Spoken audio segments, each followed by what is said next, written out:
Next question read करो। अ rough uniform board, ये कोई भी यूनिफॉर्म बोर्ड दिया हुआ है ए बी, ठीक है। इसका मास स्मॉल एम है और length 2a। A rough uniform board of mass small M and length 2a rest on a smooth horizontal plane, rest position पे है। And a man of mass capital M walk on it. एक man है जिसका मास क्या है, capital M है, ठीक है। वो इस पर वॉक करना स्टार्ट करता है। तो इनिशियली किस पॉइंट पर, ए पॉइंट पर जो है मास मैन का वो क्या है, कैपिटल एम है। यहाँ से चलना स्टार्ट करता है। From one end to other, एक एंड से दूसरे एंड पर वॉक करता है। Find the distance through which the board move in this time. जब वो चलना स्टार्ट करता है तो बोर्ड मूव कर जाता है, ठीक है। क्वेश्चन में इसमें दिया हुआ है, उसमें क्या दिया हुआ था कि प्लांक जो है वो मूव नहीं करता है। इसमें दिया हुआ है कि find the distance, distance find out करनी है through which the board moves. कि सपोज बोर्ड जो है वो मैन यहाँ से चलना स्टार्ट करता है, ठीक है, आगे चलेगा। तो सपोज बोर्ड जो है वो एक्स डिस्टेंस मूव कर जाता है, ये एक्स डिस्टेंस इसमें फाइंड आउट करनी है क्वेश्चन में, ठीक है। समझ में आ गया। तो इसमें एक्स फाइंड आउट करना है, उसमें एक पॉइंट से दूसरे पॉइंट तक जाने में कितना टाइम लगा था, तो वो टी फाइंड आउट किया था। अब यहाँ पर दो पोजीशन हो गई। सपोज ये कोई भी यूनिफॉर्म बोर्ड है, इसका मास एम है, ठीक है। और यहाँ से स्टार्ट करता है चलना। तो सबसे पहले तो फाइंड आउट करोगे इसमें, जैसे स्मॉल एम कि इस पॉइंट से डिस्टेंस, ए पॉइंट से, और कैपिटल एम की इस पॉइंट से डिस्टेंस। तो इस यूनिफॉर्म बोर्ड के लिए position of centre of mass find out करेंगे। इसी तरह से तो सबसे फर्स्ट तो मैन इनिशियली ए पॉइंट से चलना स्टार्ट करता है। तो ए पॉइंट्स के अकॉर्डिंग ये जो यूनिफॉर्म बोर्ड है इसका centre of mass, position of centre of mass find out करोगे।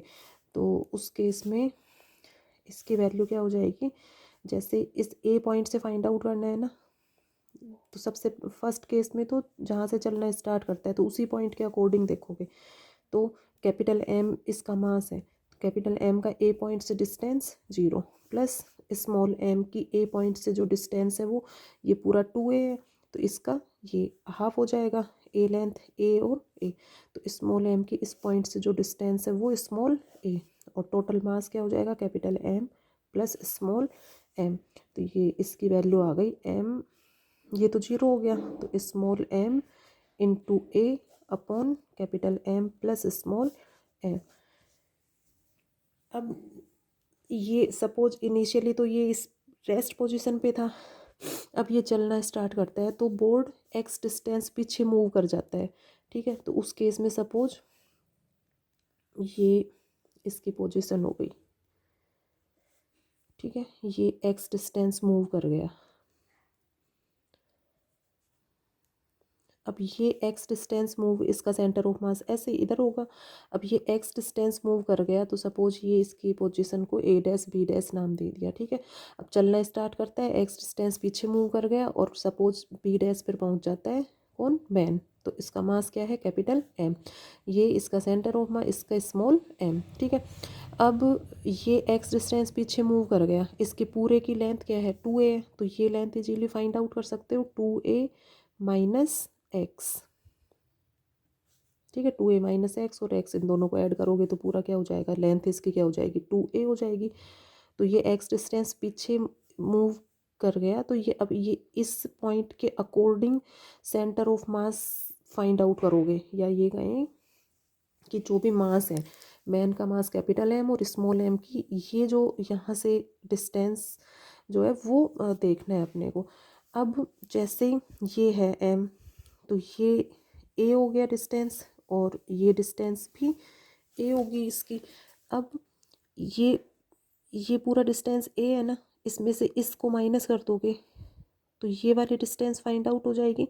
ये वाली डिस्टेंस क्या हो जाएगी, ए माइनस एक्स। तो इन दोनों मास की, कैपिटल एम और स्मॉल एम की ये जो पॉइंट है, यहाँ से डिस्टेंस देखते हुए नेक्स्ट इस यूनिफॉर्म बोर्ड का centre of mass find out करोगे, position of centre of mass. तो दोनों केसेस में क्या फाइंड आउट किया है, position of centre of mass. इस केस में position of centre of mass ये फाइंड आउट हो गया, और जब ये एक्स डिस्टेंस पीछे मूव करता है तो उस केस में पोजीशन ऑफ सेंटर ऑफ मास क्या होगा। तो इस केस में जैसे फाइंड आउट करोगे तो स्मॉल एम की यहाँ से डिस्टेंस देखोगे, small M into A minus x. Diagram इसको ऐसे ही बनाओगे बुक के अकॉर्डिंग, ये जो इस डायग्राम को नहीं लेते हुए इसको और इसको जो सेकंड पेज पे बना हुआ है, इन दोनों को नहीं लेते हुए डायग्राम ये लोगे और इक्वेशन फर्स्ट और थर्ड को कंसीडर करोगे इसमें, ठीक है। बीच वाला कैंसिल कर देना, जैसे इक्वेशन फर्स्ट तक कर लोगे, फिर ये नहीं लेना, ये एक्स माइनस ए जो लिया हुआ है ये यहाँ इसका करेक्ट वैल्यू नहीं, करेक्ट वैल्यू मीन्स वही अपने को जो आंसर लेके आना है वो इससे नहीं आएगा। तो उसमें डायग्राम बनाने में थोड़ा सा, जैसे इस एम को यदि बिल्कुल इधर लेते हो तो फिर वो वैल्यू ये आएगी x इक्वल टू 2a आएगा, तो ये नहीं लेना।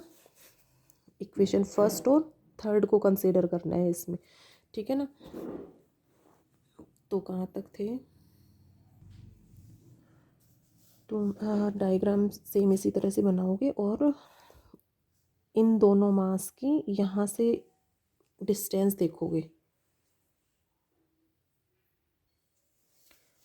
स्मॉल एम इंटू ये डिस्टेंस से मल्टीप्लाई कर दिया, प्लस कैपिटल एम इसका मास है, इसको इस डिस्टेंस से मल्टीप्लाई करोगे 2a minus x upon total mass small M plus capital M.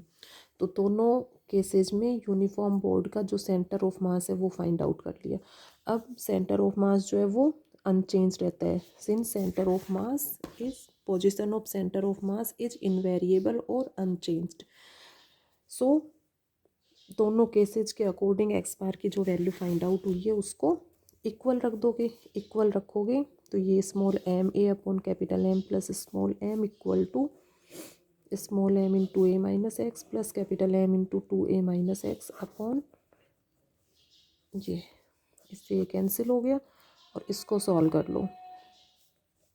M a minus m x plus capital M है ये 2a capital M minus capital M into x, ये भी कैंसिल हो जाएगा और x की वैल्यू फाइंड आउट कर लो इससे। x ये दोनों टर्म इधर ले आओ तो x into small M plus capital M equal to 2a M. तो x की वैल्यू यहाँ से फाइंड आउट हो जाएगी twice a capital M upon small M. यही अपने को इसमें प्रूव करना था, ठीक है। तो मेन जो क्वेश्चन है उसको रीड करो, उसमें क्या क्या पॉइंट्स दिए हुए हैं, फिर डायग्राम जैसे उसको क्वेश्चन के अकॉर्डिंग लेते हुए और क्या फाइंड आउट करना है ये ध्यान में रखो। तो यही प्रैक्टिस करना है, डायग्राम और क्या क्या दो चीज़ें फाइंड आउट करनी है। तो सेंटर ऑफ मास की जो पोजीशन है वो इनवेरिएबल रहती है, उसके अकॉर्डिंग इक्वेशन फर्स्ट और थर्ड को इक्वल पुट करोगे और उससे एक्स को सॉल्व करके फाइंड आउट हो जाएगी। Find the distance through which the board moves in this time.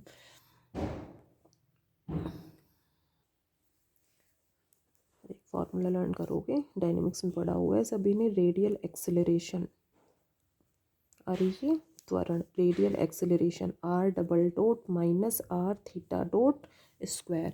यहाँ पर आर जो है वो रेडियस है और थीटा डॉट एंगुलर वेलोसिटी है, एंगुलर वेलोसिटी, ठीक है। तो रेडियल एक्सेलरेशन किसी भी पॉइंट पर फाइंड आउट करना हो तो उसके लिए फॉर्मूला यूज करेंगे next, R double dot minus R theta dot square.